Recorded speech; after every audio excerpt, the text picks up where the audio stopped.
Today, I have traversed the European part of Russia to face the mighty Ural Mountains. And here, in Nizhny Tagil, I've encountered the wildest steel beast that I've seen so far in action. Normally, I deal with smaller weapons in my vlog, not much bigger than me. But today, please welcome Tos1, heavy flamethrower system.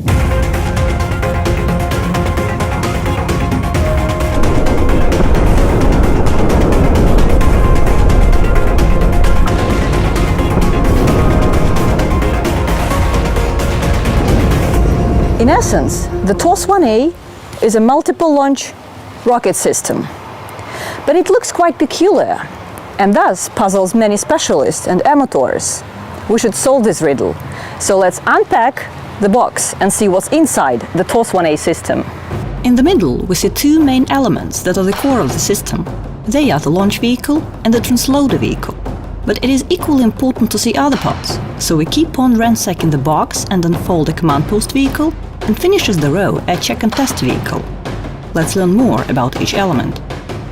According to the documents, the Tos1 is the system designed for engagement of the manpower in the open and in shelters, disabling military equipment and armament, but also for destruction of buildings and fortifications. And that sounds quite normal for a powerful multiple rocket launcher. But what embarrasses many specialists is its main characteristic, namely its firing range. It seems surprisingly short, from meager 600 meters to 6,000 meters. Compare it to ranges of other multiple rocket launchers that go as far as 70 to 90 kilometers. And as is the case with the Russian 9K515 Tornado S system, even 120 kilometers. 6,000 meters versus 120,000 meters. Puzzling, isn't it? Let's have a closer look at the launch vehicle and find out the reason for this discrepancy. The first impression of the vehicle is that we are dealing with a tank without a gun, but featuring a specific turret. And this impression is correct. The chassis of the system is based on the T90 or T72 MBT, with all the elements, including power plant, transmission and armory, the same as the tank has. The launch vehicle has a crew of 3 and a combat weight of 46.5 tons. The tank turret has been replaced with a new, protected, power-operated launcher with 3 rows, each of 8 220mm rocket launching tubes. The launcher is protected from small arms fire and fragments. Moreover, the transloader vehicle also has the same running gear, is very protected and boasts extraordinary cross-country performance. Here, the original turret has been replaced by 2 racks, each of 12 rockets. The racks sit under armored covers while in transit, and they are removed using a hydraulically operated crane positioned between the racks. The crane has a maximum lifting capacity of 1000 kgs and is operated by remote control. But why would this system need such a serious protection? Because it operates in a dangerous proximity to the front line.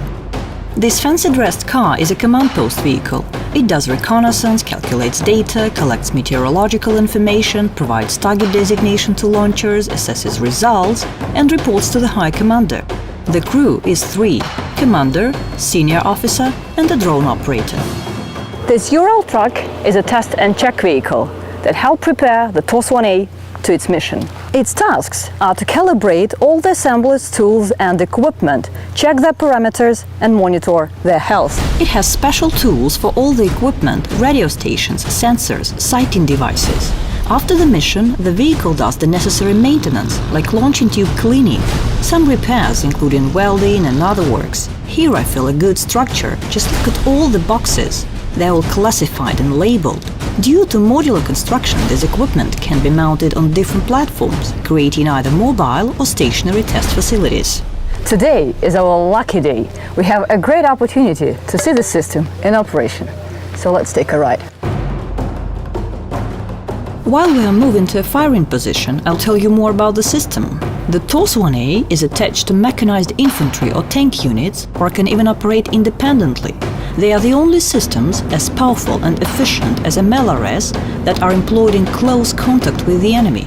The loading process looks quite simple and intuitive. It takes roughly half an hour for experienced crews to place all 24 rockets into launching tubes. The rocket weight is 217 kgs, but it can be handled with ease using special manipulated crane of the transloader vehicle. After placing the rocket onto a kind of guiding rail, one screws up the fuse and the rocket further slides into the tube till it locks. The rocket's propellant pod is at the rear with 4 wraparound fins, and the thermobaric warhead is in the front. It is activated by a nose-mounted impact fuse connected to the bursting charge that runs through the warhead. The Tos1A can deliver direct and indirect fire. It fires single rockets, pairs and salvo. The full salvo of pad launchers is only 6 seconds, but it is enough to show all the might of the weapon. The 220mm thermobaric rockets used are extremely powerful and cover a huge area. The full salvo hits an area of 40,000 square meters. Having seen the blast for myself, I can compare the effect to a detonation of natural gas. The thermobaric mixture penetrates buildings, bunkers, and slips into different fortifications through cracks and crevices, bringing deadly temperature and pressure. Due to a shorter range, the rocket contains fewer propellant with more explosives. As the Tos1A operates in immediate proximity to the enemy, it should be protected, fast and agile in order to avoid the counterfire. Both the launcher and transloader vehicles can move over virtually all types of terrains safe and quick and negotiate various obstacles. When being in a war zone, time becomes critical. The launcher deploys and prepares for fire in just 90 seconds. After fire, in less than a minute, the Tos1A is ready to relocate or leave the battlefield for good. The vehicle is fitted with an NBC protection system, automatic fire detection and suppression pack, and it can lay a smokescreen. A bank of 2 81mm electrically operated grenade launchers are mounted either side of the glacis plate.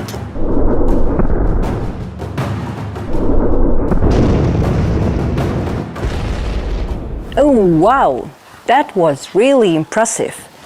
The Tos1A system is a truly powerful weapon. Even from a safe distance, you feel its lethality.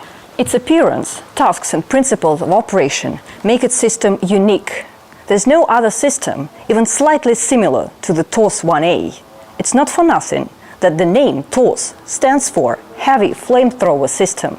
No enemy can survive its fire. Don't forget to subscribe to our official YouTube channel, like and share this video, and see you again soon.